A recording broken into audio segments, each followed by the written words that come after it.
This video is for all of you that think that these foot wakers hurt like hell, because they do. But this is also a really great place to start with them seated, because not only can you really get spot on with your positions and the landmarks and all of that stuff, but let's face it, if you've got something like plantar fasciitis, or you've got a neuroma, or you've got some kind of painful foot issue, you're not ready for the full-on stand on these things full weight bearing. So first things first, you find a good chair. This stool works great for me. Any chair will do, as long as your hips and your knees and your feet can be firmly planted on the waker. You're gonna have them hips distance apart. So think the center thigh bones right down to the center ankles and the center of the heels into the waker. Now you know from doing the walking test that you're gonna find all kinds of places that don't work, don't move, that are just like not functioning, but we always start in the same place no matter what's going on. So we're looking at a parallel line on the outside of the foot. We have this top of this dome, we're going to put the center of the heel on each of the wakers. I can lean forward like this. I can get my body weight right here on my knees, and I can just start to lean into one.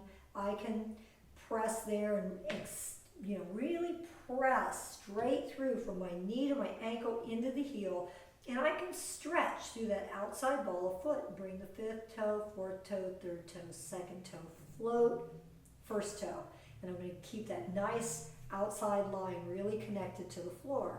Same thing, I can press into that heel, reach through fifth toe, fourth toe, third toe, second toe, first. I'm going to pick it up, and I'm going to be in the space right here where that bone sticks out. There's a soft spot between the heel and the beginning of the fifth metatarsal. This is the beauty of seated. I can make sure I have that spot right on the waker. I can parallel out. I can drop my outside ball of foot and get my fifth toe. I can stretch my fifth toe, my fourth toe, and get that. Now I can go to this side, just in front of the heel. I can stretch through there, get fifth toe, get fourth toe. I'm going to take my knees a little wide so that I can get some pressure there. I can lean into the right one. I can pick it up and just invite a little bit of movement here. See if I can press in there. It's very lightweight, but you'll be surprised at how effective this is, especially because the heel gets so stuck. And this is often where people feel fasciitis. I'm going to take it back to center. I'm going to lean my weight into the left one. I'm going to invite a little bit of movement. Can I just lift that toe and ball of the foot and take it to the back heel? Can I press that space just in front of the heel and reach through that ball of foot and toe and come back down?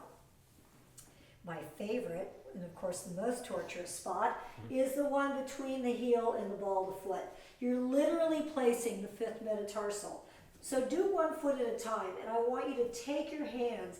One hand can grab the heel, the other can grab these are called your tarsals and your metatarsals, and you're going to mold that fifth metatarsal over the ball, this little half dome. And you just stay there. So the idea is you tuck any padding underneath there, you're stimulating that bone. We really want to do it that intently. So I'm going to do it on the left side. I get that space so that I'm rocking between the ball of the foot and the heel. And I'm going to grab the metatarsals and tarsals and the heel, and I'm going to imprint, and I'm going to spread that whole bone right over the ball. And don't forget to breathe. That's the secret sauce. Okay. So there they are. My heels are wide. I've got that in there. I can lean here, and again, let's invite some movement. Rock it forward toward the ball of the foot. Rock it towards the heel. Rock it towards the ball of the foot. Rock it towards the heel and back to center. I'm going to shift to the left one. I'm going to press and wrap towards the ball of the foot and back of the heel, and rock it forward and rock it back and back to center. And I'm going to stay here and wait. I can do this for a long time. I can listen to a book on tape. The longer you stay, the better it is. So I'm going to find that outside ball of the foot. So I've got my pinky toe joint, my fourth toe joint. I drape it a little over the top of the dome. And again, I parallel that back to the outside heel. Same thing on this side. I'm going to anchor those joints in, drop back.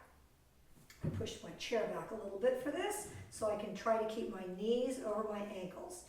So also you always want to look and see what's going on with the ankles. You don't want to be out like this. You want that outside parallel line. We try to equalize these bones so there's lift, but I want to press on the outside ball of foot. I can press into the right one. I can lift the heel a little bit and lower the heel a little bit. As I press in here and lift the heel, as I lower it, imagine that you're pulling the heel back. Let's do it on the left side. Press that outside ball of foot. Lift the heel, get weight there, and lengthen back. Press in here and lengthen back. So this is great practice because all of this translates when you stand on it with full weight bearing. So now I can take my pinky toe and my forefoot, get the joints on the floor, parallel back. I'm going to do one foot at a time here. So I'm going to straighten. I've got my little curly toes here. So I'm going to straighten them on, and I'm going to hold that. I'm going to lift the heel, and I'm going to drop the heel. If you can't bend over and reach your foot, just try to have the ball of the foot there and just invite movement. It might not be as much as mine. Sometimes just having those toes stretched forward, a little bit of lift is all you need. Wherever you are today, just don't drop and let this big toe joint take over. It's like the bully. We're really working on this outside line. So this is light and floating. The other part is really working. Okay, so I'm going to take it to the other side, the left side. I'm going to take pinky toe and forefoot and slide them down. And then I'm going to get the ball of the foot into the floor and I'm going to pull back. So if I can reach it, why not? Let's like insist straight on these toes because they, you know, all of our toes go rogue with all the weird shoes that we put them in. Pull back, press, get the ball of the foot, feel the length all the way to the back heel and invite movement. And then stand.